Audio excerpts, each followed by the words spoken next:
It happened. The moment nobody expected. Bron Breakker didn't just attack Seth Rollins on WWE Raw. He dismantled him. He brutalized him. He sent a message so clear and so violent that the entire WWE universe is still processing what they witnessed. And it wasn't just about Bron's aggression. It was about revenge. It was about Paul Herman. It was about payback that's been building for months. Today on WWE Express, we're breaking down the absolutely explosive segment from WWE Raw March 9, 2026 that changed everything. This is the moment that proves Bron Breakker is done playing games. Let's rewind and understand exactly what led to this explosion. For months, there's been tension between these two worlds. Seth Rollins represents a certain level of WWE establishment. He's a champion. He's a main event player. He's someone who has main event WrestleMania multiple times and carries the weight of that legacy. Bron Breakker, on the other hand, represents the future. He's a younger, more explosive, more aggressive force that's been climbing the ranks with relentless intensity. Every match he wins is another statement. Every victory is another claim on main event status. But the tension between them has been personal. It's been about more than just professional competition. There's been something darker brewing beneath the surface. And then there's Paul Herman, someone close to Bron. Someone who has been affected by whatever actions or words came from Seth Rollins' direction. The specifics might be complicated, but the emotion is crystal clear. Bron has been carrying this weight, this resentment, this need for vindication. On WWE Raw March 9, the circumstances aligned perfectly. Seth Rollins was in that ring, presumably celebrating something or cutting a promo about his own importance and dominance. He's confident. He's cocky. He's reveling in his status as someone who has accomplished everything. And then Bron Breakker's music hits. But this isn't a normal entrance. The energy is different. You can feel it from the moment his music begins. This isn't Bron coming out for a standard interview segment. This is Bron coming out with purpose. Seth Rollins, sensing danger, immediately begins talking, trying to control the narrative, trying to use his words to defuse the situation or dismiss Bron as just another young guy trying to make a name for himself. But Bron Breakker isn't interested in dialogue. He's not interested in whatever Seth Rollins has to say. He's interested in action, in consequence, in making sure that Seth understands the weight of his actions. The attack comes fast, absolutely devastating. Bron Breakker unleashes a level of aggression that goes beyond professional wrestling. This isn't a calculated assault. This is personal fury translated into physical violence. Seth Rollins tries to fight back. He's skilled. He's experienced. He knows how to handle himself in these situations. But Bron Breakker's intensity is overwhelming. His power is undeniable. And his motivation is pure. What makes this moment so impactful is the psychology behind it. Bron Breakker isn't just attacking Seth Rollins. He's sending a message to the entire WWE universe. He's saying, I'm not going to be dismissed. I'm not going to accept disrespect. I'm not going to allow anyone to take actions against people I care about without consequences. Bron is establishing himself as someone who operates on his own terms. Someone who doesn't wait for management permission. Someone who doesn't play the political games that other wrestlers play. He acts when he sees injustice.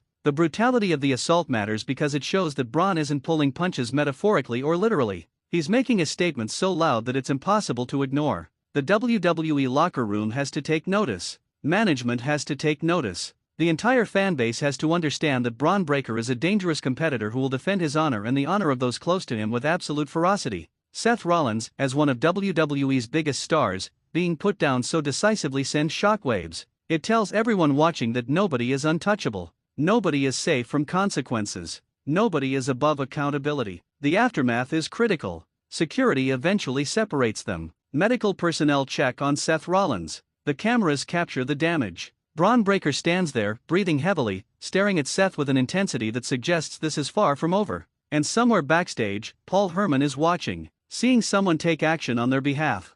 Seeing Bron Breakker weaponize his physical dominance in service of justice. That's a powerful moment for Paul Herman emotionally, even if the circumstances are chaotic. The WWE universe is split in how they respond. Some see Bron as reckless, as dangerous, as someone who's taken things too far. Others see him as brave, as someone willing to risk consequences to stand up for what he believes in. That split reaction is exactly what makes professional wrestling compelling. It creates moral ambiguity. It creates questions about whose side fans should actually be on. It makes people passionate about what comes next. Now the question becomes, what are the consequences for Bron Breakker's actions? WWE management has to respond. You can't have unprovoked physical attacks on your programming without consequences. But what kind of consequences? A suspension? A fine? A match against Seth Rollins where there's something on the line? And how does Seth Rollins respond? Does he take this lying down, or does he escalate? Does he go to management demanding action? Does he seek his own form of revenge? Does he try to undermine Bron in the political landscape of WWE?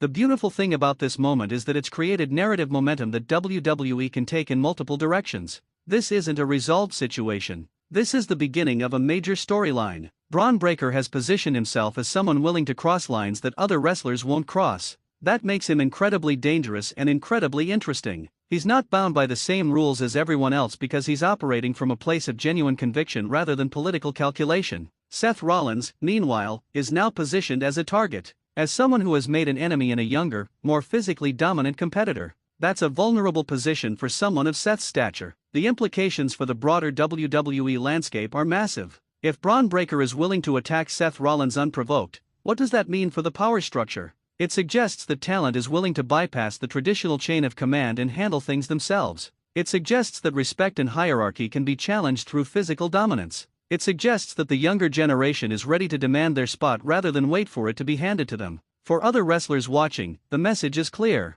If you do something to harm someone that Bron Breakker cares about, you're going to face his wrath. That changes how people operate. That changes what they're willing to do. For management, they have to figure out if Bron Breakker is a liability or an asset. Is he too unpredictable to trust? Or is he the kind of star that draws attention and creates compelling television? For Paul Herman, this is vindication. Someone took action on his behalf. Someone said that what happened to him matters. That's emotionally significant in ways that championships and titles can't replicate. What comes next is what makes professional wrestling so compelling. We don't know. We can speculate. We can theorize. But we genuinely don't know how WWE is going to navigate this situation. Will Bron Breakker face punishment? Will there be a match between him and Seth Rollins where consequences are determined? Will Paul Herman get involved in this storyline further? Will this escalate into a larger conflict? The uncertainty is thrilling. The fact that something genuinely unpredictable happened on WWE Raw creates anticipation. People are invested. People are talking. People want to tune in to see what happens next. That's the power of professional wrestling. It's not just about the physical matches. It's about the drama. It's about characters making choices that have consequences. It's about situations that feel like they could genuinely spiral in any direction. Bron Breakker attacking Seth Rollins wasn't just a moment. It was a turning point. It was the moment that proved Bron Breakker is ready to operate at the absolute highest level of WWE because he's willing to risk everything for what he believes in. The WWE Raw March 9, 2026 episode will be remembered for this moment. Not just because it was violent or shocking, but because it revealed something true about Bron Breakker's character. He's not just another young wrestler trying to climb the ladder. He's someone with principles. Someone with loyalties. Someone who understands that professional wrestling is ultimately about standing for something. Seth Rollins discovered on that night that actions have consequences, that you can't just exist at the top of the card without making enemies. That respect isn't something that's given to you. It's something that has to be earned and maintained. And Paul Herman got to witness someone fight on his behalf. Someone used their physical gifts and their platform to say that what happened to Paul matters. That justice matters. That loyalty matters. If you're following this storyline as intensely as we are, you absolutely need to subscribe to WWE Express, ring that notification bell so you don't miss a single moment of what comes next between Bron Breakker and Seth Rollins. What do you think happens next? Does Bron face consequences from management? Does this lead to an actual match between these two? Does Paul Herman take an even bigger role in this storyline? Drop your predictions in the comments below. This is professional wrestling at its finest. It's unpredictable. It's intense. It's character-driven drama that makes you genuinely invested in what happens next. Thanks for watching WWE Express. We'll see you next time. And remember, sometimes the most powerful moments in wrestling aren't planned. They're earned through the intensity and conviction of the performers involved.